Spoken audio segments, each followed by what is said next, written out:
সুলাইমান আলাইহিস সালামের মনের খায়েশ হলো এইরকম একটা কাজ আল্লাহর দয়ায় আমার মানুষের মধ্যে থেকে যদি কেউ পারত।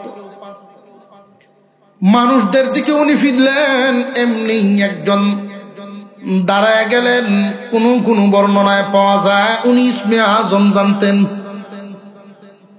উনি দাঁড়ায় বলেন, ওগো পয়গম্বর, আমাকে যদি হুকুম দেন আপনার চোখের পলকে আমি হাজির করে দিব। মানুষ যদি মানুষ হয় ফেরেশতার চেয়েও দামি হয়। মানুষ যদি মানুষ হয় ফেরেশতার চেয়েও দামি হয়। জিন কি ফেরেশতার চেয়েও দামি হয়ে যায়। আর মানুষ যদি অমানুষ হয়ে যায় কুকুর শুকুরের চেয়েও নিকৃষ্ট হয়ে যায়। কিছুক্ষণের মধ্যেই কোন পাখিরে খুঁজছিলেন উনি? হুদহুদ পাখিরে খুঁজছিলেন। কিছুক্ষণের মধ্যেই এই হুদহুদ পাখি আবার হাজির হয়ে গেছে। কোন সুবহানাল্লাহ। فمكث غير بعيد فقال أحطت بما لم تحط به وجئتك من سبأ بنبأ يقين। কিছুক্ষণের মধ্যেই হুদহুদ পাখি সুলাইমান আলাইহিস সালামের সামনে হাজির। আল্লাহর পয়গম্বরের সামনে আইসা কারণ দর্শানো শুরু করে দিল। গো আল্লাহর পয়গম্বর, আমি আমার আরেক সাথী ভাই, আমার জাতি আর একটা হুদহুদের সাথে উড়তে উড়তে এমন এক দেশে চলে গেলাম, যেই দেশের একটা দেশ দেখে আসছি। দেশটার নাম সাবা। ওই সাবা নামক দেশে একজন রানী মহিলা, একজন প্রসিদ্ধ, তার নাম বিলকিস। ওই রানী বিলকিসে দেশটা পরিচালনা করে। আল্লাহ এমন কোন নিয়ামত নাই যেই নিয়ামত তারে দেন নাই। তার দেশবাসী এত সুখী, মাঠ ভরা ফসল, বাগান ভরা ফল, নদী ভরা মাছ। ওই দেশের মানুষ এত উন্নত। এই মহিলারে আল্লাহ সবকিছুই দান করেছেন। এমনকি আশ্চর্য একটা সিংহাসন তার আছে। তাফসীর কারকরা বলেন ৮০ হাত লম্বা, ৪০ হাত প্রশস্ত। ৮০ হাত লম্বা, ৪০ হাত প্রশস্ত, জমিন থেকে ৩০ হাত উঁচা। এত বিশাল এক চেয়ার সিংহাসন।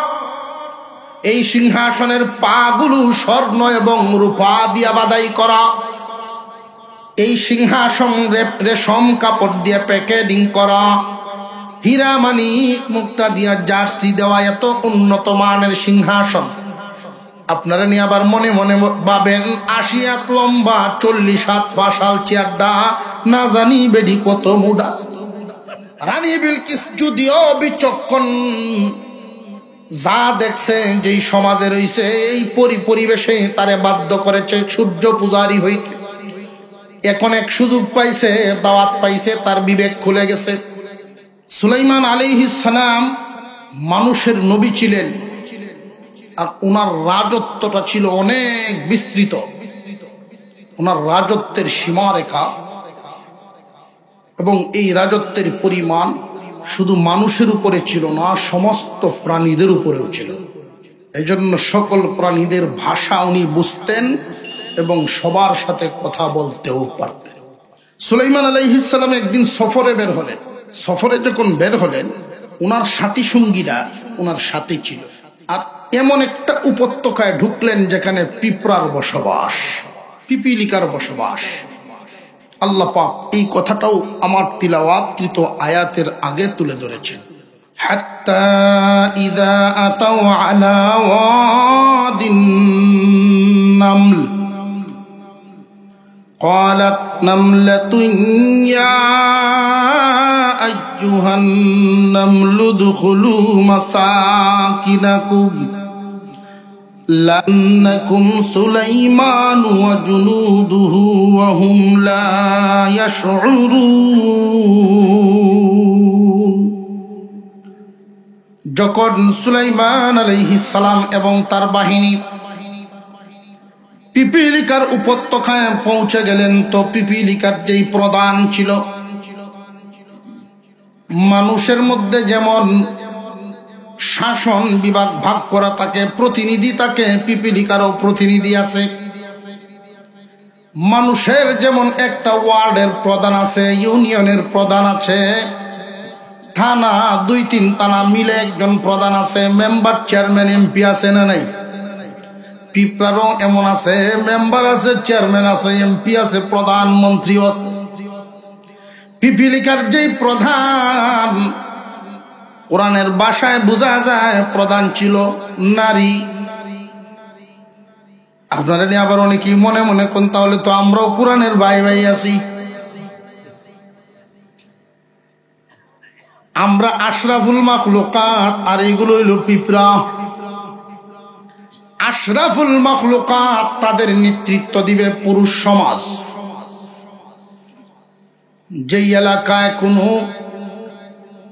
যেই এলাকায় পুরুষদের দাপট থাকে না, আল্লাহর রহমতও সেখানে পরিপূর্ণ থাকে না। খুব ভালো করে জেনে রাখবেন, আল্লাহর রহমত আমরা কখন যে পরিপূর্ণ পাই আল্লাহ পাকেই ভালো জানে।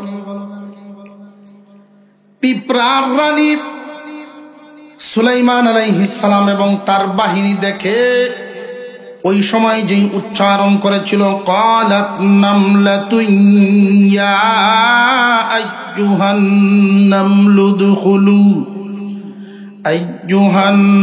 নামলু দুখুলু মাসাকিনাকুম। হে আমার জাতি, যার যার কক্ষে প্রবেশ করো, যার যার বাসা বাড়িতে ঢুকে যাও। সুলাইমান তার বাহিনী নিয়ে আমাদের উপত্যকা অতিক্রম করবে। লা ইয়াহতিমান্নাকুম সুলাইমান ওয়া জুনুদুহু ওয়া হুম লা ইয়াশউরুন। না দেখে আমাদেরকে তো দেখবে না, আমরা ছোট হওয়ার কারণে আমরা রাস্তাঘাটে যখন চলাফেরা করি পায়ের নিচে কে পড়লো এগুলো কি খেয়াল থাকে নাকি? আমাদের পায়ের নিচেও তো পিপিলিকা পড়ে মরে, আমরা দেখি না। পিঁপড়ার রানী যেই মাত্র ঘোষণা দেয়, হে আমার জাতি, তোমরা যার যার কক্ষে প্রবেশ করো, সুলাইমান এবং তার বাহিনী এই উপত্যকা অতিক্রম করছে। না দেখে তোমাদেরকে ফিসে ফেলবে, না দেখে তোমাদেরকে ফিসে ফেলবে। তোমরা যার যার কক্ষে প্রবেশ করো। সুলাইমান আলাইহিস সালাম, উনি তো সকল প্রাণীদের ভাষা বুঝতেন, কথা জানতেন। সুলাইমান আলাইহিস সালাম পিঁপড়ার এই ঘোষণাটা শুনে ফেললেন। উনি ওই পিপিলিকাকে গিয়ে ধরলেন, হাতের তালুতে বসাইলেন, জিজ্ঞাসা করলেন, আমি কি জালিম নাকি রে যে তোদেরকে আমি মারতে আসছি? ওগো আল্লাহর পয়গম্বর, আপনাকে এবং আপনার জাতিকে তো আমি দোষারোপ করি নাই। না দেখে না বুঝে মেরে ফেলবেন এই কথা আমি আমার দায়িত্ব পালন করেছি। আপনাকে দোষারোপ করার জন্য নয়। আমি যেই জায়গায়, আমাকে যেই জায়গায় রেখেছেন আল্লাহ ওদের আমির বানাইয়া, আমি থাকতে যদি এদের ক্ষতি হয় আল্লাহর কাছে আমার জবাব দেওয়া লাগবে, কারণ আমি এদের প্রধান। সুলাইমান আলাইহিস সালাম বলেন, রে পিঁপড়া, তোর এই গুণটা যদি আমার মানুষ জাতের মধ্যে আসে, তোর এই একটা গুণ যদি মানুষ জাতের মধ্যে আসে, এই এক গুণের উসিলায় মানুষ জান্নাতি হয়ে যাবে। একজন জনপ্রতিনিধি যদি চিন্তা করেন, আমার আন্ডারে যা আছে, যত মানুষ বসবাস করে, সকলের ভালো মন্দ দেখার দায়িত্ব আমার। এই দায়িত্ব পালন করার জন্য যদি সে সঠিকভাবে ডিউটি করে, এই কর্মটাই আল্লাহ পাওয়ার মাধ্যম হয়ে যাবে। এই প্রতিনিধিত্বই আল্লাহ পাওয়ার মাধ্যম হয়ে যাবে। বর্তমান হালতে আমরা যা দেখতে পাই, পরের চিন্তা পরে করে, নিজের চিন্তা আগে করে। যেই প্রতিনিধি নিজের চিন্তা করব পরে, পরের চিন্তা করে আগে, ওই কাজটাই তার আল্লাহ পাওয়ার মাধ্যম হয়ে যায়। পিপিলিকার এই কথাটা শুনে সুলাইমান আলাইহিস সালাম বলেছিলেন, তোর এই গুণটা যদি মানুষ জাতের মধ্যে আসতো। পিঁপড়ার নেতৃত্ব অত্যন্ত স্বচ্ছ। লক্ষ্য করে দেখবেন, পিঁপড়া যখন লাইন বাঁধে চলে, লাইন বেঁধে চলে, কাতার বাঁধে, গড়ের সাইডে দেওক, ডাইরের সাইডে দেওক, যখন কাতার বাঁধে যায়, সাইডে সুইডে আরো অনেক জায়গা আছে, এর পরেও কিন্তু লাইন ভাঙে না। আর আমরা যদি 20 জন একদিকে যাই, লাইন ঠিক নাই। আমির মানার গুণ পিঁপড়ার মধ্যে মানুষের চেয়ে বেশি। আমির মানা, নেতা মানার গুণ মানুষের চাইতে পিপিলিকার মধ্যে অনেক বেশি। কাতার যে বাঞ্চে হাজার হাজার পিঁপড়া যায়, লাইন ভাঙ্গে না। এর মধ্যে আবার মাঝে মাঝে উল্টা দেখবেন, একটা পিঁপড়া আবার উল্টাইয়ে, এ হইল সিআইডি গোয়েন্দা। দেখছেন না? খেয়াল করুন দেখবেন, গোয়েন্দা উল্টা হতে আইয়ে 500-700 পিঁপড়া ভরে ভরে আবার একটু খারোয় কানা আনি কি কয়। কওয়াটার অর্থ হইল সাবধান সাবধান, কাতার ভাঙ্গো না, আমিরের অর্ডার। এটা সতর্কতা দেয়। পিপিলিকার যদি জাতীয় ঐক্য, জাতীয় সমস্যা যখন দেখা দেয়, তখন খেয়াল করে দেখবেন, জাতীয় সমস্যা অর্থাৎ যেমন ধরেন বন্যা হয়ে গেল, সারা হাওর ভাসে গেছে, এখন পিঁপড়া থাকবো কই? আমিরের ওয়ার্ডার, সব ঐক্যবদ্ধ হও, আর ভিন্ন ভিন্ন জায়গায় থাকার সুযোগ নাই, সব একজুট।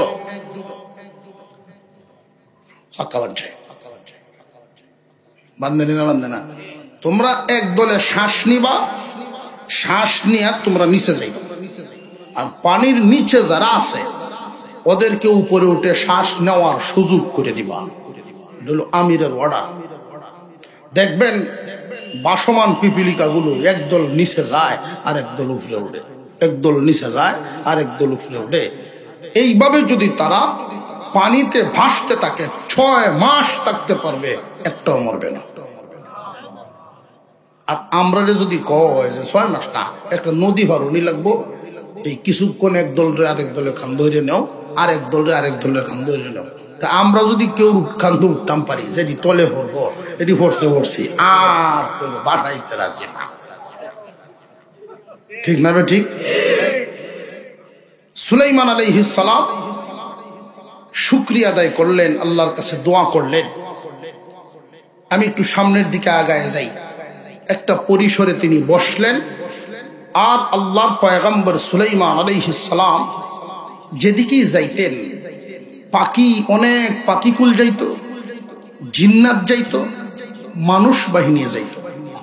যেখানে যাকে কাজে লাগানো যায় সেখানেই তাকে কাজে লাগাইতেন।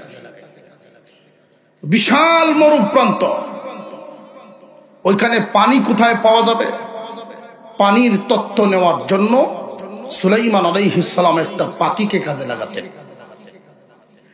এই তত্ত্বটা পাওয়ার পরে জিন্নাতকে দিয়ে খুদাই করাইতেন, পানি উঠাইতেন, মানুষকে দিয়ে এই পানি ব্যবহার করাইতেন। যাকে যেখানে যেই কাজ সেটা তিনি করতেন। তো একদিনের একটা সফরের বর্ণনা আল্লাহ পাক আমাদের সামনে তুলে ধরেছেন। এখান থেকে আমরা একটু শিক্ষাও হাসিল করতাম। মহান আল্লাহ পাক রব্বুল আলামিন বলেন, وَتَفَقَّدَ الطَّيْرَ فَقَالَ مَا لِيَ لَا أَرَى الْهُدْهُدَ أَمْ كَانَ مِنَ الْغَائِبِينَ।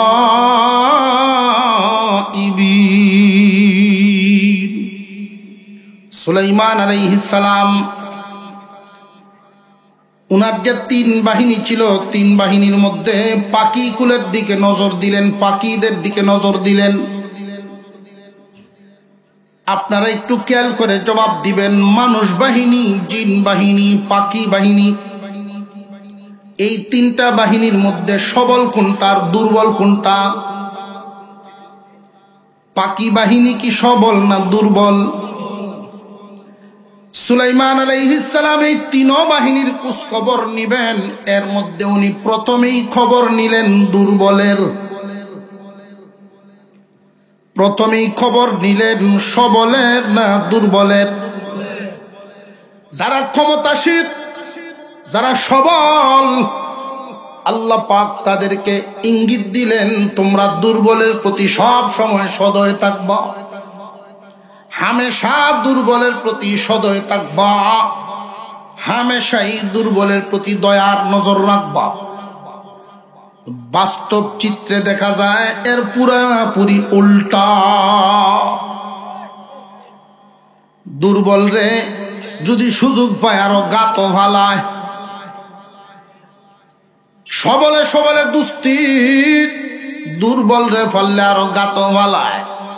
বরং সবলের ভূতে যদি অপরাধ করে এইটার যেই পরিমাণ বিচার হয়, দুর্বলের সন্তানে যদি অপরাধ করে এর বিচার ডাবল হয়। আরো জোরে কর। সুলাইমান আলাইহিস সালামের সদয় দৃষ্টি দুর্বলের প্রতি আগে। তোমার পরিবারে যদি বাজার থেকে মজাও নিয়ে আসো, আল্লাহর রাসূল শিখাইছেন ছোটটারে আগে দাও। দুর্বলের প্রতি মায়া দয়া আগে শিখাইছেন। সুলাইমান আলাইহিস সালাম ওই পাখির নজর নিলেন, পাখির দিকে নজর নিলেন তালাশ করার জন্য। সমাজে অনেক মানুষ দুর্বল থাকে, তোমরা দুর্বলের দিকে খেয়াল নিবা আগে। এখন তো মানুষ দুর্বলদের দিকে খেয়াল নেওয়াই লাগে না। বর্তমান পরিস্থিতিতে এই এলাকায় যদি 1000 মানুষ বসবাস করে, 1000 মানুষের মধ্যে 2-4-5 জন বা 50 জনই এমন আসে সবল। এই 50-এর সাথে যদি উপরের লোকটা এসে হাত মিলায় লায়, বাকিরারে না গণলেও তার চলে। এই জন্য আর অন্যদেরকে কোনো মূল্যায়নই করে না। অথচ বড়দের জন্য আল্লাহ এই ইঙ্গিত দিয়েছেন তোমরা ছোটদেরকে আগে মূল্যায়ন করবা, ছোটদেরকে মূল্যায়ন করবা যদি রহমতের আশা করো। আল্লাহর রহমতের আশা না করিয়া এই 50 জনের সাথে হাত মিলাইয়া রহমতের দরকার নাই, আমার শুধু ক্ষমতা চাই। এই কারণে ক্ষমতাও কিন্তু এমন হয় বেশি দিন টিকে না। কতদিন টিকে লক্ষ্য করে দেখবেন। ক্ষমতা তাকে যতদিন, পুলিশের সালাম দেখছেন নি, পুলিশের যে সেলুটটা, সেলুট হাত দে আবার মুড়া দে মাটি দুই ভাবে না, এই 8টা উভরেরটা দিয়ে বুঝায় যতক্ষণ চেয়ারও আসো এইটা, যখন চেয়ার থাকতো না তখন হেডিয়া।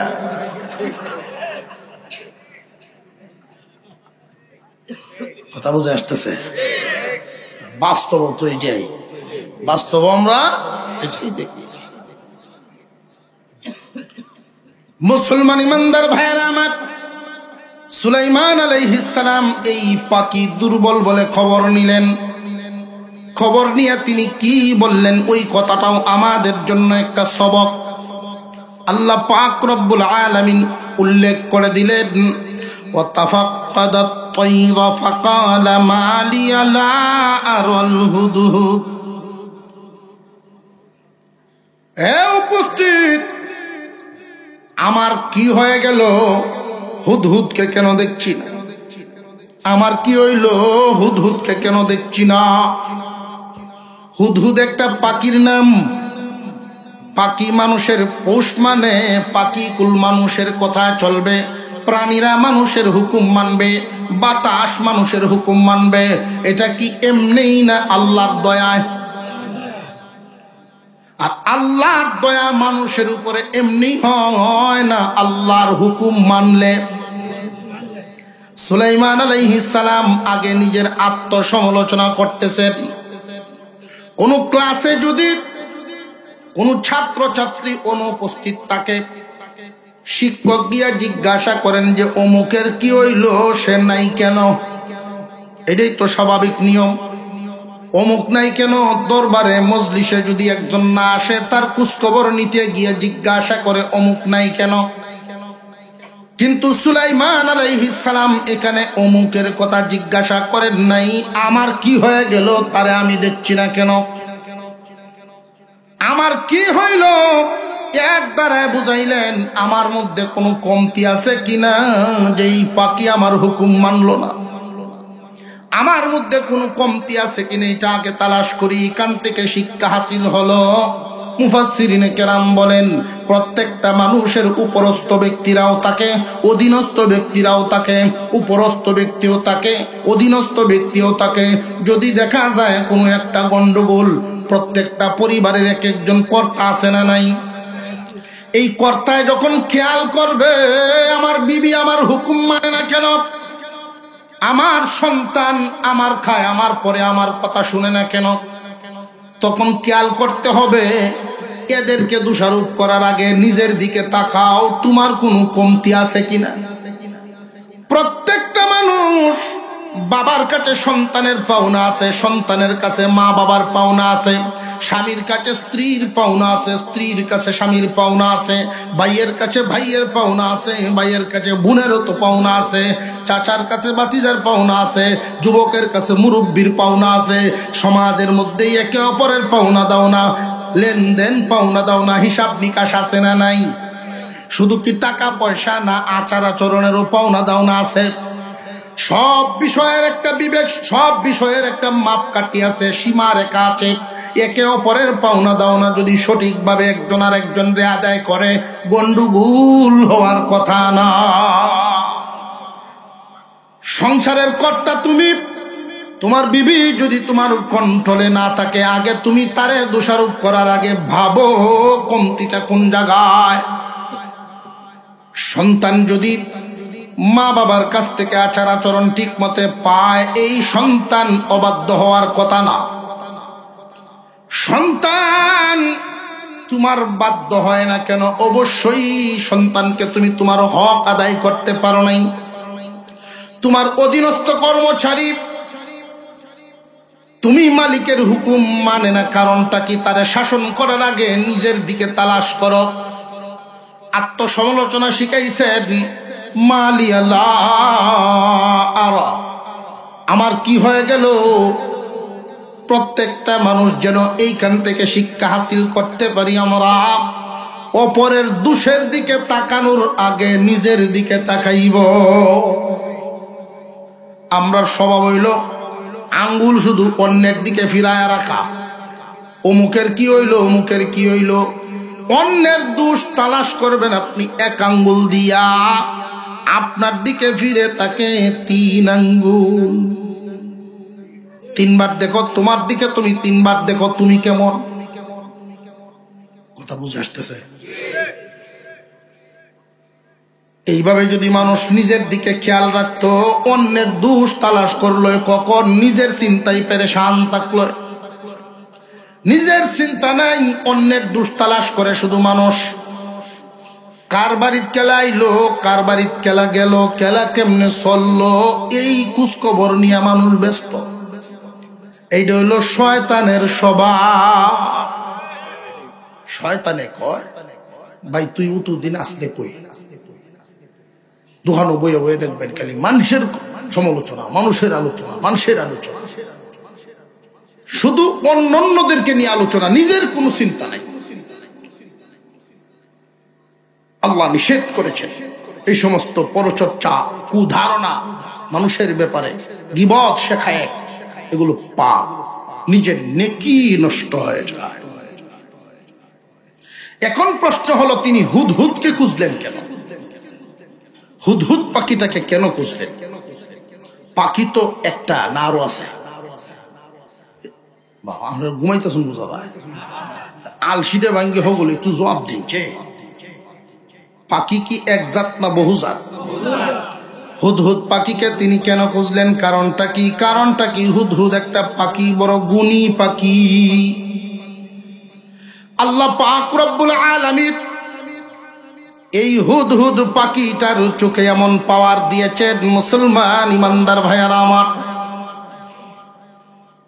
সুলাইমান আলাইহিস সালাম এই পাখিটাকে হুকুম দিতেন, রে হুদহুদ চক্কর লাগাও, কোন জায়গায় পানি কত ফুট নিচে গেলে পাওয়া যাইব, হুদহুদ পাখির চোখে আল্লাহ এমন পাওয়ার দিয়েছিলেন, এমন ক্ষমতা দিয়েছেন, উড়াল দিয়া একটা চক্কর দিয়া রিপোর্ট পেশ করে, ওগো আল্লাহর পয়গম্বর, দক্ষিণ দিকে 200 ফুট নিচে গেলেই ভালো পানি পাওয়া যাবে, উত্তর দিকে 100 ফুট নিচে গেলেই ভালো পানি পাওয়া যাইব। তার চোখে কত পাওয়ার! উপর দিকে উড়াল দিয়া মাটির নিচের পানির স্তর বলিয়া দেয়। কিন্তু আফসোসের সাথে বলতে হয়, এই পাখিটাও মাঝে মাঝে শিকারীর জালে বন্দী হয়। এই পাখিও আবার শিকারীর জালে বন্দী হয়। কারণটা কি? যেই পাখিটা মাটির নিচের পানির স্তর বলতে পারে, সে কি তার চোখের সামনের জালটা দেখে না? সে দেখে ঠিক, কিন্তু আল্লাহ যদি না দেখান তার দেখার ক্ষমতা নাই। এই পৃথিবীর মানুষ এইখান থেকেও একটা শিক্ষা হাসিল করা প্রয়োজন। আল্লাহ যাকে যখন যেই অবস্থায় রাখেন, অহংকার করতে নাই, অহংকার করতে নাই। টাকা পয়সা ক্ষমতা হয়ে গেলে অনেক মানুষের চর্বি হয়ে যায়, অনেক মানুষ অহংকারী হয়ে যায়। যার যার অবস্থান থেকে মানুষকে আর মানুষ মনে করে না। আল্লাহ পাক রব্বুল আলামিন হুদহুদ পাখিটার চোখে পাওয়ার দিয়েছেন।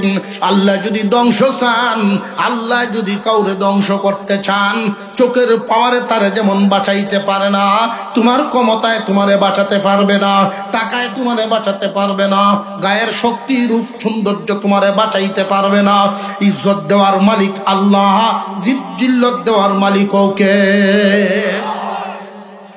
মহান মাওলায়ে কারীম হুদহুদ পাখিকে এত ক্ষমতাবান বানিয়েছেন, তার চোখে এত পাওয়ার দিয়েছেন।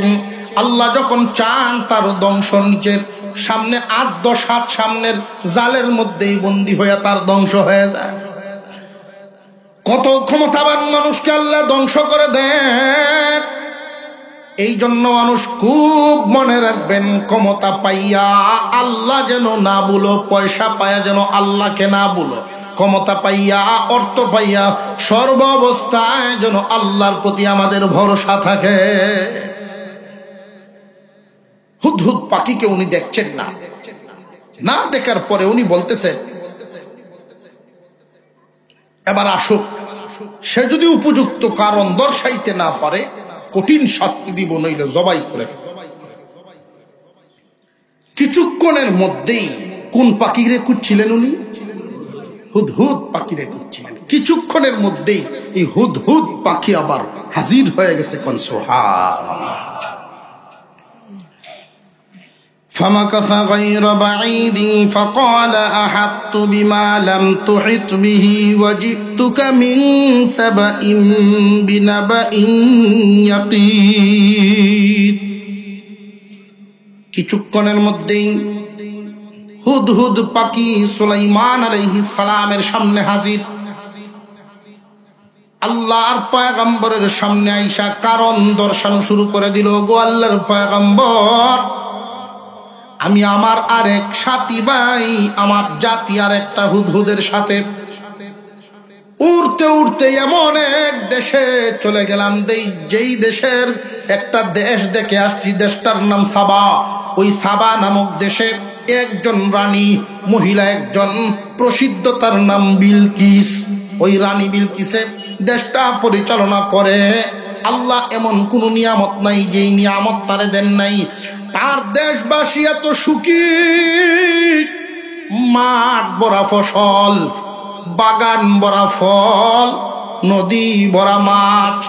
ওই দেশের মানুষ এত উন্নত, এই মহিলারে আল্লাহ সবকিছুই দান করেছেন। এমনকি আশ্চর্য একটা সিংহাসন তার আছে। তাফসীরকারকরা বলেন 80 হাত লম্বা, 40 হাত প্রশস্ত। 80 হাত লম্বা, 40 হাত প্রশস্ত, জমিন থেকে 30 হাত উঁচা। এত বিশাল এক চেয়ার, সিংহাসন। এই সিংহাসনের পাগুলো স্বর্ণ এবং রূপা দিয়া বাদাই করা। এই সিংহাসন রেশম কাপড় দিয়ে প্যাকেটিং করা, হীরা মানিক মুক্তা দিয়া জার্সি দেওয়া। এত উন্নত মানের সিংহাসন। আপনারা নিয়ে আবার মনে মনে ভাবেন 80 হাত লম্বা 40 হাত ফাঁসাল চেয়ারটা, না জানি বেডি কত মুডা। এই চেয়ারে মহিলার স্বাস্থ্য বুঝাইছেন না। দেখবেন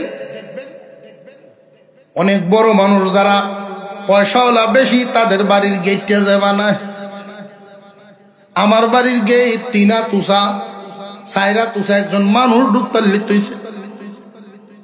এটাই আমরা বুঝ হয়েছে পয়সার কাছে। বুঝটা কি এর কাছে? পয়সার কাছে। পয়সা যদি বেশি হয়, মানুষ ঢুকার জন্য না, শুধু শান শৌকত হিসাবে বিশাল বড় করে একটা আলিশান গেট বানাইব। ঘরের দরজা তো এক একজনের এক এক রকম, কেউ বানায় সিঙ্গি দরজা, বিশাল বড় করে দরজা বানাইছে। এটা সম্মান বুঝানোর জন্য। তামাম দুনিয়ায় এত বড় সিংহাসন কারোর নাই। এই সিংহাসনের মধ্যে উনি যখন বসতেন, বিশাল জায়গা ওনার সাইটে খালি পড়ে থাকতো, কারোর বসার কোনো সুযোগ নাই। মন্ত্রী আমির উমারা বাকিরা সব ওনার ডাইনে বামে বসতেন। এটা ওনার শান বুঝাইছেন। রানী বিলকিস দেশটা চালায়। ওই দেশের এত উন্নতি, ফসল এবং বাগানগুলোর বর্ণনা। কোন একজন বাগানের মালিক হাতে ফল পাড়া লাগছে না, ওই দেশের মানুষের টুকরিটা মাথায় নিয়ে যদি ফল বাগানে ঢুকে গেছে, অটোমেটিক পাকনা ফল যে বাতাসের নাড়াতে যে ফরতেছে, অটোমেটিক যে পরে। আমের মৌসুমে কিছু আম পাইকা ফরে নি না, ফরে না। পাকনা ফলগুলো যে অটোমেটিক গাছ থেকে পরে। বাগানের মালিক যদি টুকরিটা মাথায় নিয়া বাগানের একদিকে ঢুকে গেছেন, গুরান দিয়া আরেক দিক থেকে চক্কর লাগায়া যদি গুরান দিয়া বের হইছেন, এই অটোমেটিক ফরনেওয়ালা ফলেই তার মাথার টুকরি বড়ে গেছে, টুকানোর দরকার না। কি পরিমাণ নিয়ামত আল্লাহ তাদেরকে দান করেছে। হুদহুদ পাখিটা এবার বলা শুরু করলো, ওগো আল্লাহর পয়গম্বর, ওই দেশের মানুষ সব কিছুই পাইছে, তবে একটা জিনিস অভাব। এই খবরটা আপনার কাছে পৌঁছানোর জন্যই আমি ঘুরে সব কিছু দেখে আসছি, আপনার কাছে খবরটা পৌঁছায় দিলাম। ওই দেশের মানুষরা আল্লাহ চিনে না। আল্লাহর পরিবর্তে তারা সূর্যের পূজা করে। সকালবেলায় যখন সূর্য উঠে, তখন একবার সূর্যরে তারা পূজা দেয়। মাথার উপরে যখন সূর্য উঠে, আবার তারা সূর্যরে একবার পূজা দেয়।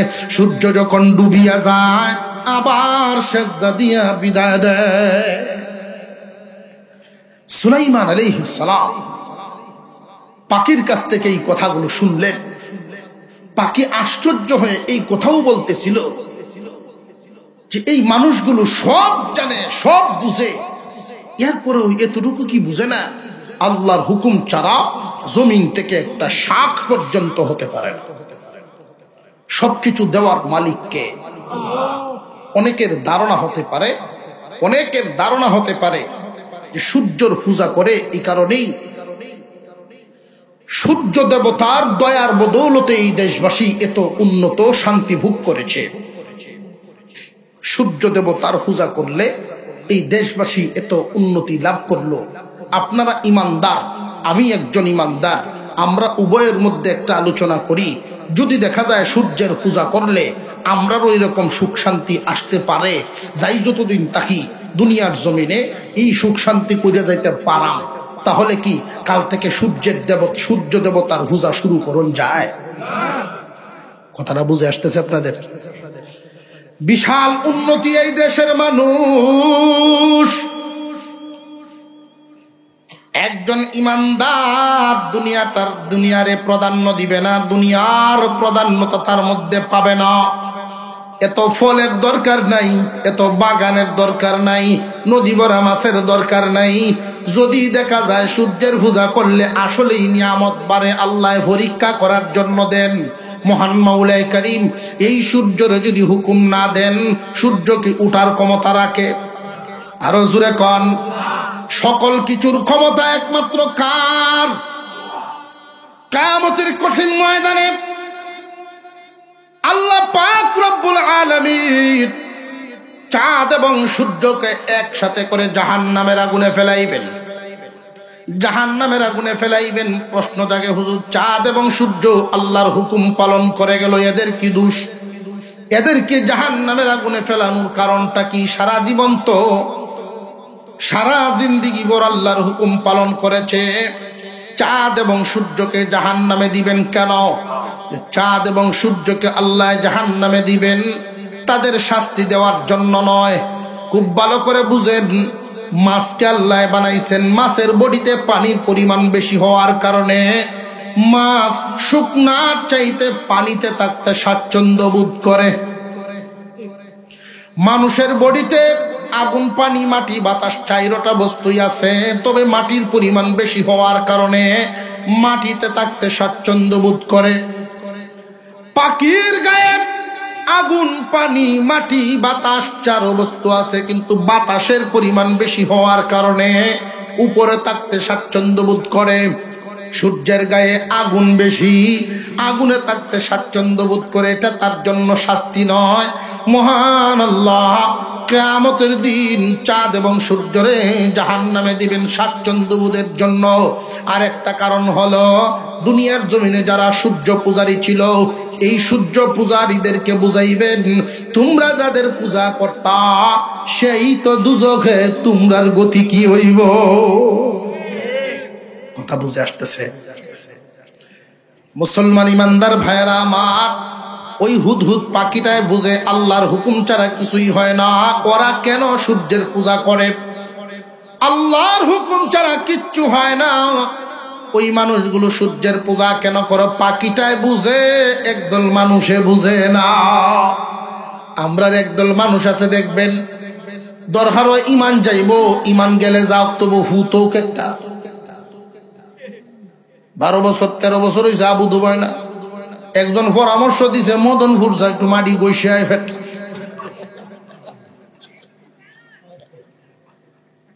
নিজের চোখকে দেখছি, দেখি আমি 60 বছর আসলাম, 60 বছর মদনপুর নিজের চোখে দেখছি। এই জন্য কত পাগল।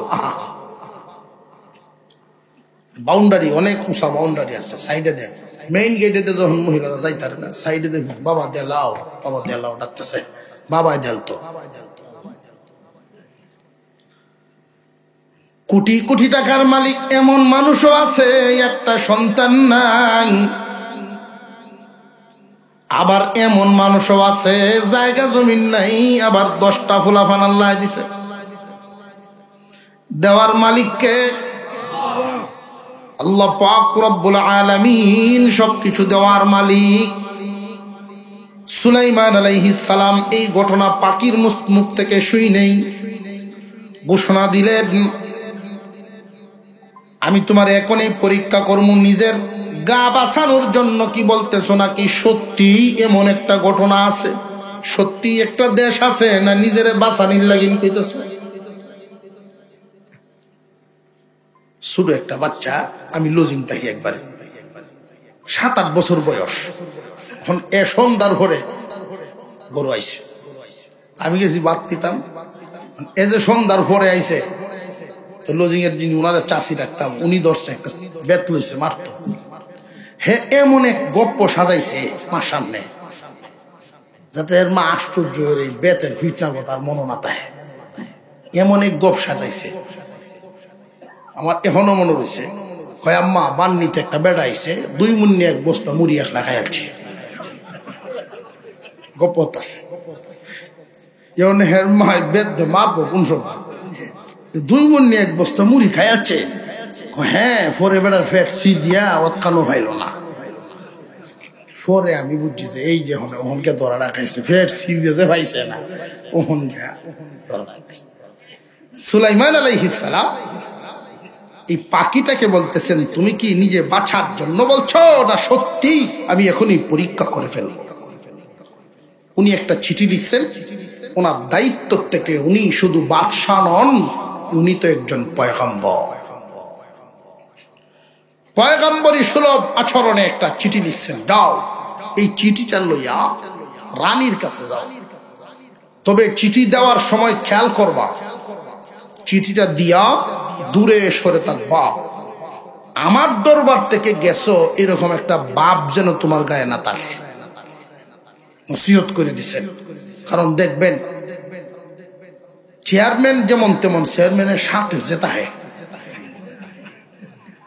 মন্ত্রীর ভাওয়ার লই করে, ঠিক না? ঠিক। সুলাইমান আলাইহিস সালাম এই সতর্কটা তারে করে দিছে, তুমি যে আমার সাথে আমার দরবারে থাকো আর এখান থেকে যাচ্ছ এরকম কোন বাপ তারে দেখায়। সেও একটা দেশের প্রধান, তার ইজ্জত দিয়ে কথা কই, এই কৌশল এই আদবটা শিখায় দিছে। সুলাইমান আলাইহিস সালামের দরবার থেকে হুদহুদ পাখিটা গিয়া ওই চিঠিটা রানী বিলকিসের সামনে রাখছেন এমন একটা সময়ে যেই টাইমটার মধ্যে তারা রেডি হচ্ছেন সূর্যের পূজা করার জন্য। যেই মাত্র এই চিঠিটা দেখছেন, চিঠিটা দেখাই উনি সূর্য পূজার থেকে বিরত থেকে চিঠিটা একটু পড়ে তাদের সাথে আলোচনা শুরু করছেন। আল্লাহ পাক রব্বুল আলামিন এই কথাটা এমন ভাবে উল্লেখ করেছেন, রানী বিলকিস চিঠি পাইয়া কি বলেছিল ওই মুশরিক মহিলা, তার জবান থেকে যে কথাটা বের হয়েছিল কথাটা ছিল দামি, আল্লাহ কোরআনের আয়াত বানায় নাজিল করে দিয়েছেন। قالت يا أيها الملأ إني ألقي إلي كتاب كريم إنه من سليمان وإنه بسم الله الرحمن الرحيم ألا تعلوا علي وأتوني মুসলিমিন। রানী বিলকিস তার পরিষদকে ডাইকা জিজ্ঞাসা করেন, রে আমার পরিষদ, শোনো, আমার কাছে একটা সম্মানিত চিঠি আসছে। নবীর চিঠিকে অসম্মান দিছে না সম্মান? আরো জোরে কর। রানী বিলকিস আল্লাহর পয়গম্বর সুলাইমান আলাইহিস সালামের এই চিঠি তাকে সম্মান দেওয়ার কারণে মহান আল্লাহ খুশি হয়ে গেছেন। খুশি হইয়া রানী বিলকিসকে একটা হাদিয়া দিছেন। এই হাদিয়ার নাম হইল ঈমান। রানী বিলকিস ঈমান নামক হাদিয়া পাইছে নবীর চিঠিকে সম্মান দেওয়ার কারণে। সমাজের মধ্যে খেয়াল করবেন এই বিষয়গুলো। আপনি নামাজ পড়েন না, একজন আপনার নামাজের দাওয়াত দিল, তার প্রতি রাগান্বিত হওয়া যাবে না, বরং তার এই কথাটারে আপনি সম্মানের সাথে গ্রহণ করবেন। তার দাওয়াতটা যদি গ্রহণ করেন, আপনার দাড়ি নেই, দাড়ির জন্য একজন মুসলমান আর একজন মুসলমানকে বলতেই পারে তুমি যদি সত্যি মুসলমান হও তাহলে লজ্জা হওয়ার কথা, রাগ হওয়া নয়। অনেক মানুষ এমন আছে দাওয়াত দেওয়ার পরে দাওয়াতটারে স্বাচ্ছন্দ্যে গ্রহণ করে নিজেরা লজ্জিত মনে করে। আমার মধ্যে এই কমতি আছে, এই জন্যই তো একজন আমাকে বলছে। হয়তো বলার ধরনটা আপনার পছন্দ হয় নাই, কিন্তু আপনার যে দোষ আছে এটা তো নিজেরে মানতে হবে। একজন মানুষ যদি একজনকে দাওয়াত দেয়, উল্টা যদি সে রাগ হইয়া যায়, দুই রকম, একটা হইল মাইনা নেওয়া আর একটা হইল রাগ করা। জানিয়া রাখবেন, কেউ যদি আপনারা দাওয়াত দেয়, যে কোনো মানের লোক, যে কোনো দলের লোকেই হোক, আপনারা যদি সত্যিকারের কোনোভাবে একটা দাড়ির জন্য হোক, নামাজের জন্য হোক, কোনো একটা আমলের দাওয়াত দিল, আপনার মধ্যে কমতি আছে, মেনে নেন, আত্মসমর্পণ করেন, তার সাথে সুন্দর আচরণ করবেন। হতে পারে আল্লাহ পাক রব্বুল আলামিন তার মনের দোয়াতে আপনার আল্লাহ হেদায়েত দিবেন। আর যদি পক্ষান্তরে ওই মানুষটার সাথে আচরণ খারাপ করেন, এমনও আছে, আমি নামাজ পড়ি না, তোমার কি তৈছে? আমার মুহদারি নাই, তোর কি তৈছে? তো সাসারও তো নাই, বাড়ি ছড়ায় দেয়। আছে না নাই? এই জাতীয় যদি হয় জানিয়া রাখবেন এই মানুষগুলোর কপালে হেদায়েত জুটে না। সম্মান দেওয়ার কারণে আল্লাহ খুশি হয়ে গেছেন। দাওয়াত দেওয়ার পরে গ্রহণ করে নেওয়া দাওয়াতে তাবলীগের মানুষ অনেক সময় আসে মহল্লায়, দাওয়াত দেয়, আর এই তাবলীগের মানুষকে নিয়ে একদল মানুষ সমালোচনা করে, বাড়িতে মনে হয় কাম নাই, বাড়িতে মনে হয় কাম নাই, জিরাই তো আসছে, আছে না একদল। আহা, হেদায়েত নসিব হয় না। খুব সাবধান, খুব সাবধান। আল্লাহ পাক রব্বুল আলামিন রানী বিলকিসকে হেদায়েত দিয়ে দিলেন এই চিঠিটাকে সম্মান দেওয়ার কারণে। কিন্তু রানী বিলকিস তো বোকা মহিলা নয়, সম্মান দিলেন কেন? কারণ হলো এই চিঠি আর অন্যান্য চিঠির মধ্যে কয়েকটা তফাৎ, কয়েকটা পার্থক্য। এক নাম্বার পার্থক্য, সম্মান দেওয়ার কারণ এক নাম্বার, সাধারণত রাজা বাদশাহ এক দেশের রাজা আর এক দেশে যদি চিঠি পাঠায়, মানুষ দূতের মাধ্যমে পাঠায়। কেমন দেশের রাজা, কেমন মানের লোক গো, পাখির মাধ্যমে পাঠাইছে। একটা পাখি মানুষের পুষ মানা, মানুষের কথায় চলা, প্রাণীরা মানুষের কথার হুকুম পালন করা, এটা এমনি না, শুধু গায়ের জোরে হয় না, অবশ্যই উপরি কোনো শক্তি আছে, কুদরতি কোনো শক্তি আছে যেটা জমিনে মিলবে না। একটা পাখি দূতের মাধ্যমে চিঠিটা পাঠিয়েছেন, তিনি তো সামান্য মানুষ নন, একটা কারণ। দুই নাম্বার কারণ, লিখার পদ্ধতি। অন্যান্য রাজা বাদশারা যা চিঠি লিখেন বা আমরাও দরখাস্ত লিখি, দরখাস্ত লেখার সুরত আমেরিকার একটা স্টাইল আছে, লন্ডনের একটা স্টাইল আছে, আমাদের দেশে যেটা চলে এটা হলো ব্রিটিশ লন্ডনের। বরাবর অমুক বিষয় এই, এর পরে হলো বিষয়টা কি বিষয়ে লেখলাম, এটা নিচে দিলে কি নিবেদক, সলিমুদ্দি নিবেদক নিচে দেয়। কিন্তু ইসলামী দরখাস্তের নিয়ম হলো প্রথমেই নাম, প্রথমের নাম হয়, এরপরে কার কাছে পাঠাইছে তার কাছে যাওয়া হয়। ইসলামী নিয়মটা কতটুকু উত্তম আর বর্তমানেরটা, দুইটার মধ্যে একটু তফাৎ করি। একজন মানুষ যদি চিঠিটা হাতে নিয়াই কার চিঠি এই নামটা দেখতে পারে, তখন চিঠিটার ওজন হবে ব্যক্তি অনুযায়ী। কথা বুঝে আসতেছে? চিঠির ওজন হবে ব্যক্তি অনুযায়ী, এটাই ইসলাম শিখাইছে। এই চিঠিটা কার, নামটা যদি প্রথমেই তাকে, এখন যদি দেখুন লাগে ব্যক্তিটা কেমন, আগে নিচে তাকানি লাগে, এটা কি উল্টা করি না বাউ করি, ফয়লা দেখি নিচে, এর ঘরে উপরে থেকে হরিয়াই। এই নামটা থাকতো উপরে, ইসলাম শিক্ষা দিয়েছে এটা যে পাঠাইছে তার নাম লেখো অমুকের পক্ষ থেকে অমুকের কাছে। এরপরে বিষয়বস্তু, ব্যক্তির নাম মাথায় থাকবো, সেই অনুযায়ী গুরুত্ব দিয়ে চিঠিটা পড়ব। দুনিয়ার অন্যান্য রাজা বাদশাদের লেখার পদ্ধতি, সুলাইমান নবীর লেখার পদ্ধতিও ছিল বেশ কম। তিন নাম্বার কারণ, অন্যান্য রাজা বাদশারা কেউ কোনোদিন এইভাবে পাঠান নাই।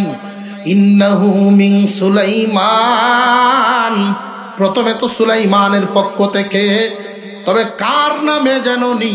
বিসমিল্লাহির রহমানির রহিম, পরম করুণাময় অতিশয় দয়ালু আল্লাহর নামে। ভিন্ন এক পদ্ধতি, যেই পদ্ধতি রানী বিলকিস জীবনেও দেখে নাই। এই জন্য তিনটা কারণ সম্মানী, সম্মানী চিঠি, তিনটা কারণে সম্মানিত চিঠি উল্লেখ করেন। 4 নাম্বার শেষে উল্লেখ করেন আল্লাহ তাআলা আলাইয়া ওয়া তুনি মুসলিমিন। রানী সাবধান, আমার বিরুদ্ধাচরণ করার মতো দুঃসাহস করবা না। রানী বুঝে ফেলছে কোন দেশের রাজা বাদশাহ এইভাবে বলবে না। শক্তি দুই ধরনের, একটা হইল জমিনের আর একটা আল্লাহর দেওয়া। মানুষের রাজত্ব দুই জায়গায়, একটা হলো আল্লাহর সকল মাখলুকাতের উপরেই রাজত্ব। দোয়া করছেন, সাথে সাথে দোয়া কবুল। এমন লোকেও দেখেছি, ইতিহাস আমাদের চোখের সামনে তারা বসবাস করে গেছেন। তেলের কন্টেনার পানির পাগার থেকে বুড়ায়া ফেলছেন, পানির গর্ত থেকে বুড়ায়া গাড়ির ভিতরে বসছেন, গাড়ি চলছে। তেলের উপরেও রাজত্ব, পানির উপরে রাজত্ব। এমন রাজত্ব আছে কার? সুলাইমান আলাইহিস সালাম সেই বলেই বলেছেন, সাবধান সাবধান, আমার বিরুদ্ধাচরণ করবা না। জানিয়ে রাখবেন, মান লাহুল মাওলা ফালাহুল কুল। দুনিয়ার রাজত্ব আর আল্লাহ ওয়ালাদের রাজত্ব সমান না বেশ কম? মুসলমান ইমানদার ভাইয়েরা আমার, আল্লাহ ওয়ালাদের বিরুদ্ধাচরণ করবা না। সাবধান, সব সময় সারা জীবন আল্লাহ ওয়ালাদের কাছ থেকে দোয়া নেওয়ার চেষ্টা করা। রানী বিলকিস খুব জ্ঞানী মহিলা, চিন্তায় লেগে গেল কি করা যায়, কি করা যায়, তার বিরুদ্ধাচরণ করা যাবে না। অথচ রানী বিলকিসের দেশের যেই সৈনিকরা ছিল, এক একজন সৈনিক অন্যান্য দেশের 1000-এর সাথে যুদ্ধ করতে পারে। এক একজন সৈনিক 1000-এর সাথে যুদ্ধ করতে পারে, এমন তীরন্দাজ, এমন যোদ্ধা। এরপরেও এই মহিলায় ভয় পেয়ে গেলেন, কারণ সাধারণ না, উনি যেই আল্লাহর কথা আমাকে বলতেছেন, যিনি অতিশয় দয়ালু, পরম করুণাময়, অতিশয় দয়ালু। এই চিঠির ভিতরে তো আরো অনেক কিছুই লেখা ছিল, সংক্ষিপ্ত আকারে বুঝাইয়া দিলেন। রহমান চিনায়া দিছেন, রহিম চিনায়া দিছেন, আল্লাহ চিনায়া দিছেন। আল্লাহর নবী আমি, আমার বিরুদ্ধাচরণ করো না, আত্মসমর্পণ করে হাজির হয়ে যাও। রানী বিলকিস চিন্তায় পড়ে গেল, যদি সত্যি আল্লাহর নবী হন, আল্লাহর নবী যদি হয়ে থাকেন, আমি তো তার সামনে কিচ্ছু না। পরীক্ষা করে নেই কি করা যায়, কি করা যায়, তাহলে একটু পরীক্ষা করে নেই। দুনিয়ার জমিনে যদি কেউ কাউরে পরীক্ষা করতে হয়, সবচেয়ে সহজ মাধ্যম অর্থ। লেনদেন করে দেখবেন, পরীক্ষা হয়ে যাব। প্রাইমারি স্কুলের টিচার বড় আওয়াজে বলতে পারবে যে জীবনেও ঘুষ খায় না, জীবনেও ঘুষ খায় না। তারে নিয়ে যদি ডিসির চেয়ারে বয়া দেওয়ান যায়, তেমনি বুঝুন যাইব কার না, ঠিক না? ঠিক। মুসলমান ভাইরা আমার, অর্থ দিয়া, দুনিয়ার সম্পদ দিয়া পরীক্ষা করা যায়। রানী বিলকিস কয়েকজন লোক পাঠায়া দিলেন, স্বর্ণের কিছু হাদিয়া দিয়ে দিছেন। সংক্ষিপ্ত আকারে বলি, স্বর্ণের কিছু হাদিয়া, একটা লাঠি, স্বর্ণের বাটি, কয়েকটা ইট, সাথী সঙ্গী কিছু দিয়া দিছেন। যাও, যদি ওই বাদশার সুলাইমান আমার দেশের দিকে লুপ করিয়া তাকে, আমার দেশটা তার আন্ডারে নিতে চায়, ওইটা হইল এক অবস্থা। আর যদি সত্যি ইমানের দাওয়াত দেয়, আরেক অবস্থা। যদি দেশ নিতে চায়, তাহলে বোঝা গেল দুনিয়ার লোভ। আর যদি ইমানের দাওয়াত দেয়, তাহলে বোঝা গেল সত্যি আল্লাহর নবী। যদি দেশ নিতে চায়, তাহলে দেশ দিব না, যুদ্ধ করব। আর যদি দেখা যায় যে না, দুনিয়ার লোভ লালসায় নয়, ইমানের দাওয়াত দিতে চায়, তাহলে তার সাথে যুদ্ধ করে পারবো না, কারণ আল্লাহর সাহায্য তার সাথে থাকবে। কথা বুঝে আসতেছে? রানী বিলকিস কি বুকা না বুদ্ধিমান? বুঝে লাইছে। সবাই কিন্তু সব বুঝে না, মহিলাদের মধ্যে সবার বুদ্ধি সমান না। এক বেড়ায় কোয়েলতা, মনে হচ্ছেন কোয়েলতা,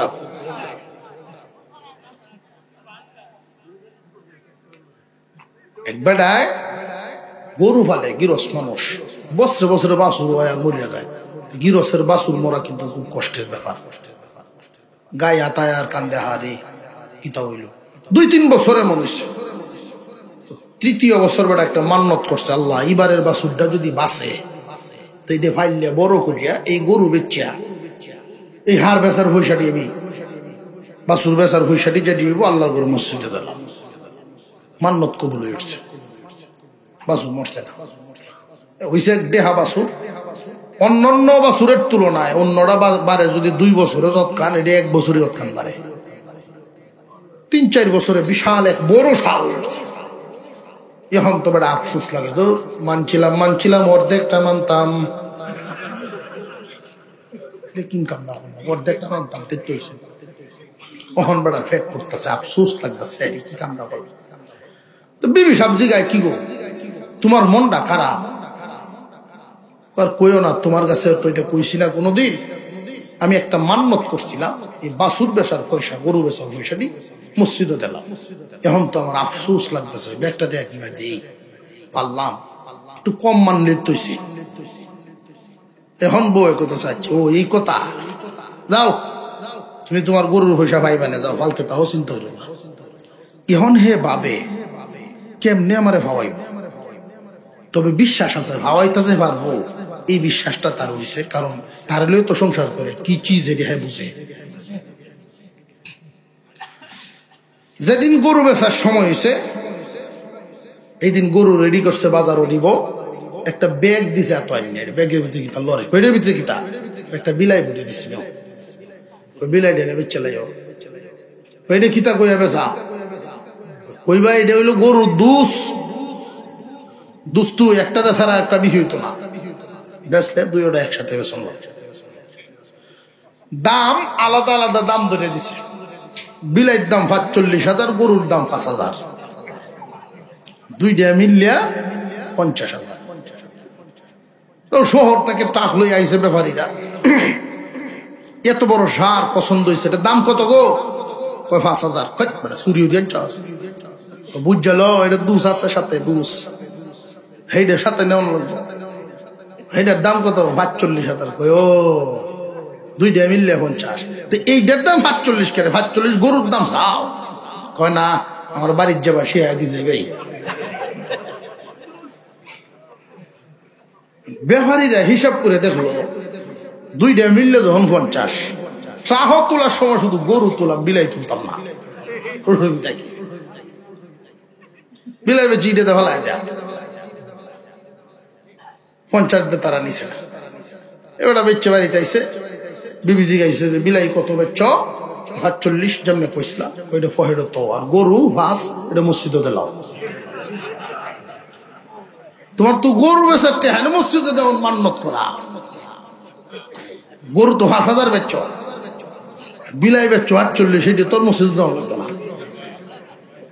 কেমন বুদ্ধি আনবে রে, সবার বুঝ কি সমান, খুব বিচক্ষণ মহিলা, বুঝে ফেলছেন আল্লাহ ওয়ালা যদি হয় তাদের বিরুদ্ধাচরণ করা যাবে না। তুমি যত বড় পয়সাওয়ালা হও, যত বড় টাকাওয়ালা হও, আল্লাহ ওয়ালাদের বিরুদ্ধে যদি তোমার অবস্থান হয়, ধ্বংস তোমার নিশ্চিত 2 দিন আগে আর পরে।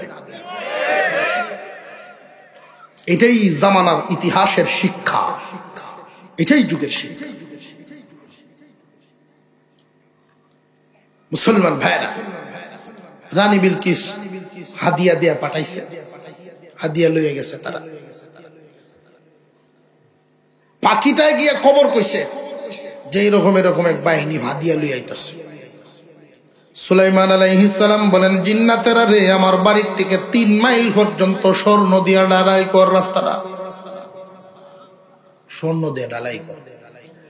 আফ্রিকার জঙ্গল, সুন্দরবন, ওইগুলোর থেকে প্রাণীগুলো দৈরে দৈরে এনে সাইডে দেয়া, রশি ছাড়া দাঁড় করায়, তো আমার হুকুমের রশি, জিঞ্জুর নাই, রশি নাই, ভিন্ডা নাই, আমার হুকুমের রশি। আর গলা লড়া ছড়া যাতে না করে, বাঘ হরিণ একসাথে 2টা একটারে দেখে, খাওয়া কমি নাই। বিশাল বিশাল প্রাণীদেরকে দিয়ে এই 2 সাইড দাঁড় করায় রাখবে, স্বর্ণের রাস্তা। এই বাঘের তলে হরিণের তলে স্বর্ণের ইট বিছায় বিছায় ফাটাতন বিছা সে নাই বলে দাই বইটির উপরে গরুর তলে দেয় না ইট, স্বর্ণের ইট দে। এরা গেছে দেখতো, যেই মাত্র হইলা গে ঢুকিয়া ঢুকছে, ঢুকে দেখে একটা বাঘ উঠছে।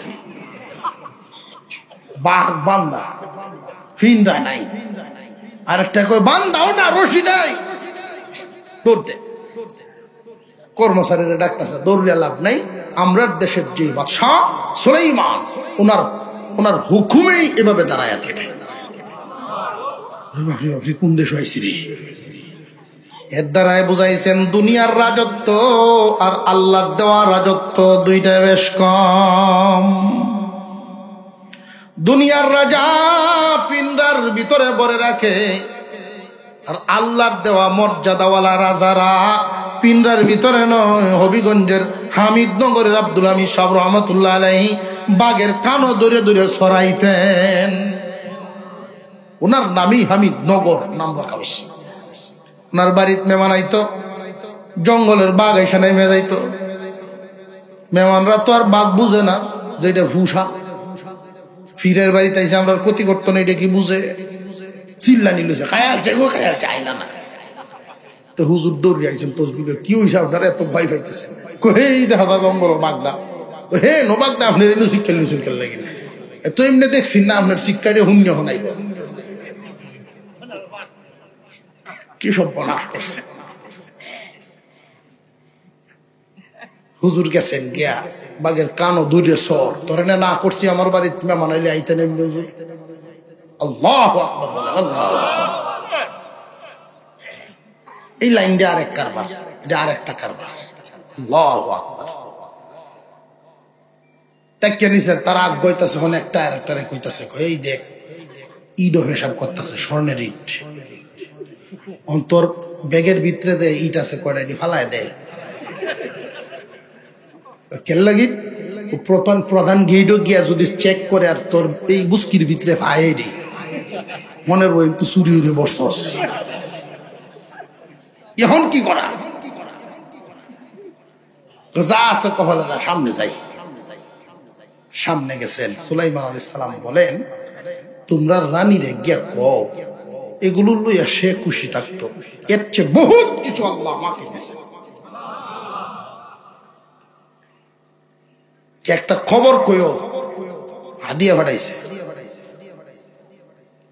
এমন একটা বাহিনী পাঠাবো তার দেশে, এদেরকে লাঞ্ছিত করে এই দেশ থেকে বের করা হবে, লাঞ্ছিত করে দেশ থেকে বের করা হবে। যেই বাহিনী যদি জিন বাহিনী ফাটায়, উপায় আছে, এহ তারপরে এহ আজার, উপায় আছে কি? এখন এই মানুষটি যখন এনতো আপ্যায়ন টাপ্যায়ন খায়াটায় যখন যায়, কুস্কি দৌড়, কুস্কি দৌড় বুঝছেন না? 3 কাইক 8 আর 4 কাক দৌড়ে, 3 কাইক 8 আর 4 কাক দৌড়ে, কত করে হোস তো খালি। সুলাইমান আলাইহিস সালাম এদিক দিয়া বাহিনী নিয়ে বসছেন, আলোচনা করতেছেন। তার আগে ফৌজ রওনা হয়ে গেছে। সুলাইমান নবী বলেন, আলোচনার মাঝখানে বাহিনী তৈরি করবেন। এমনি জিবরাইল আলাইহিস সালাম সংবাদ জানায় দিলেন যে দেশে আর কাউকে পাঠানোর দরকার নাই, রানী বিলকিস আত্মসমর্পণ করার জন্য ফুল বাহিনী, ফুল পরিষদ নিয়ে রওনা দিয়ে দিছে। তার বুঝ হয়েছে। এখন সুলাইমান আলাইহিস সালাম বলেন, সে যেহেতু আইসা পড়তেছে, যুদ্ধের দরকার নাই, তবে এখানে এমন কি কেউ আসো যে তার সিংহাসনটা সে আসার আগে আনতে পারবা? সিংহাসন কি কুলা আসমানের নিচে তো আইছে না গরো? এই গোর তো বাইর করে কেলাম তারবা, আর কে কত তাড়াতাড়ি? ক্বালা ইফরিতুম মিনাল জিন্ন, জিন একটা রয়েছে, জিন্নাত থেকে একজন সৈনিক। আমি শুরু করছিলাম কিন্তু এক সৈনিক হুদহুদ পাখি, একজনের আলোচনা গেছে, এখন জিন কারইছে। বাহিনী কয়টা?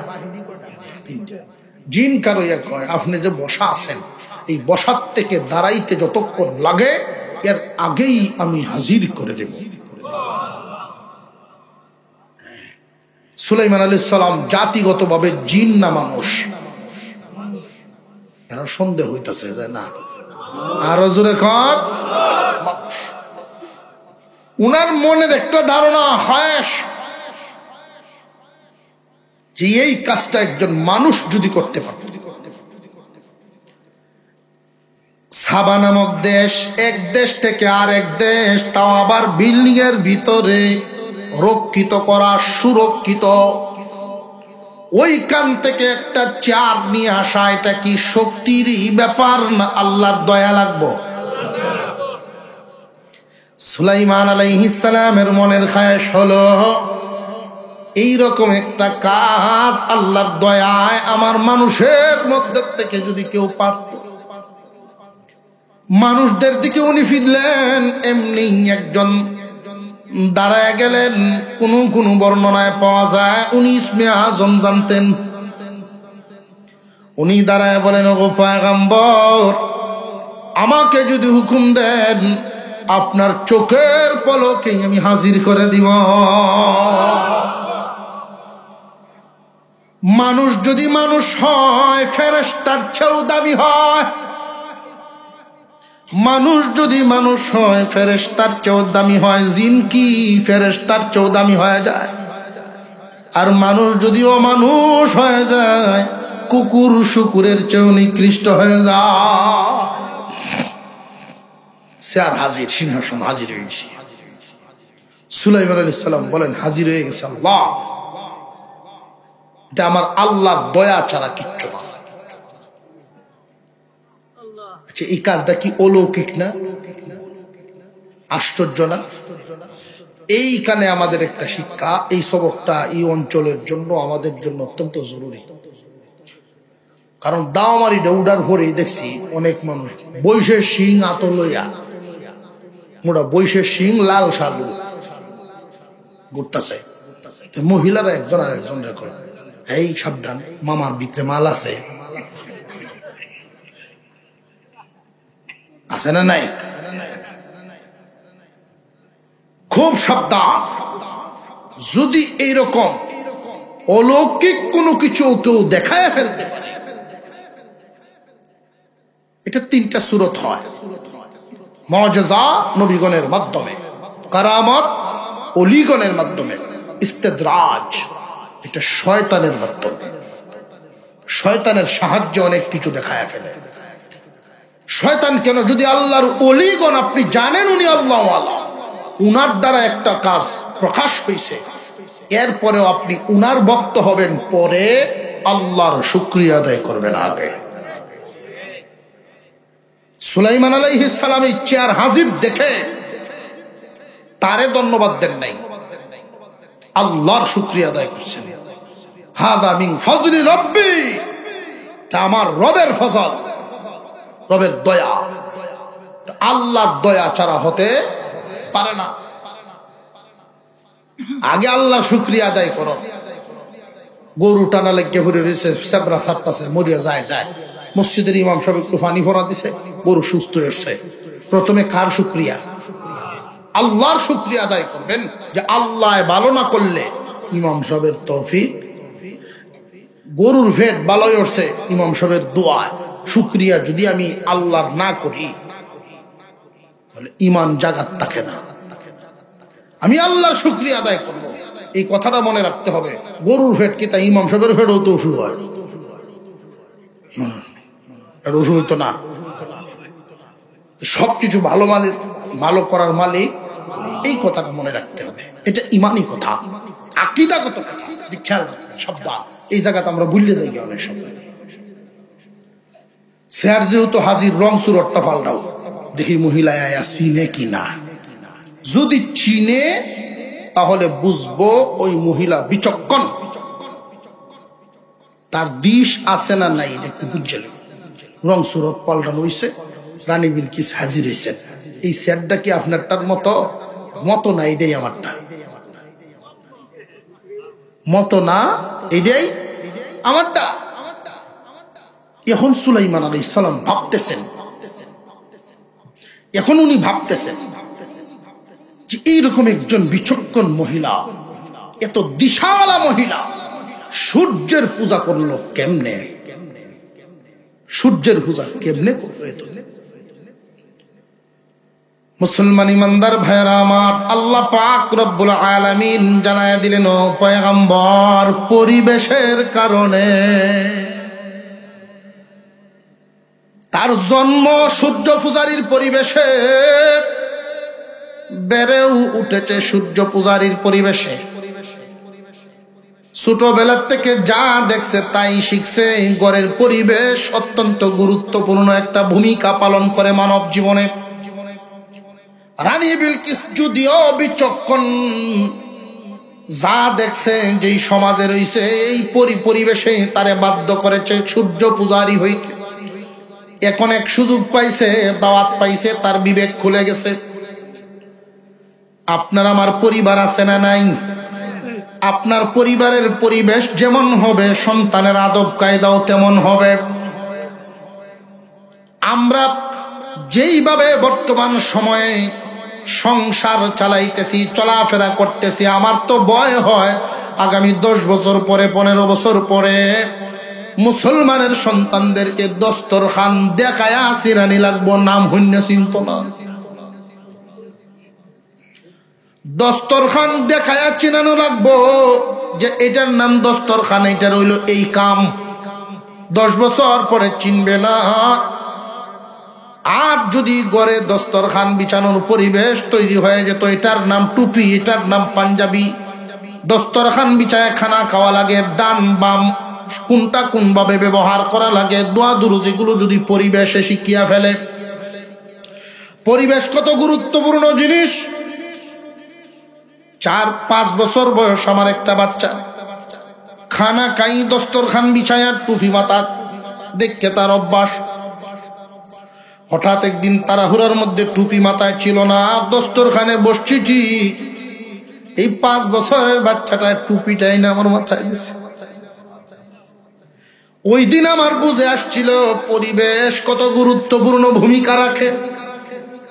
আপনার পরিবেশটা ঘরের যেমন রাখবেন, তা দেখে দেখেই বাচ্চা বড় হবে। আল্লাহ যেন আমাদেরকে সহি বুঝার তৌফিক দেন, বলুন আমিন। রানী বিলকিস ঈমান এনে মুসলমান হয়ে যায়। কোন বর্ণনায় সুলাইমান আলাইহিস সালামের সাথে বিবাহ বন্ধনে আবদ্ধ হন। উনি তার দেশে চলে গেছেন, ওইখানে বাড়ি ঘর করেছেন। প্রতি মাসে একবার সুলাইমান আলাইহিস সালাম সেখানে যাইতেন, 3 দিন সেখানে থাকতেন। এটা হলো একটা বর্ণনায়, কোরআন শরীফে এভাবে উল্লেখ নেই। কোরআনুল কারীমের মধ্যে উল্লেখ এতটুকুন যে সূর্যের পূজা বাদ দিয়ে তিনি ঈমান এনেছেন, এটা স্বীকার করেছেন। দুনিয়ার রাজত্বের চাইতে ঈমানদারির রাজত্ব সর্বশ্রেষ্ঠ রাজত্ব। আল্লাহ পাক আমাদেরকে ঈমান আমল হেফাজত করে দুনিয়া ছাড়ার তৌফিক দেন, বলুন আমিন। আর জোরে বলেন আমিন।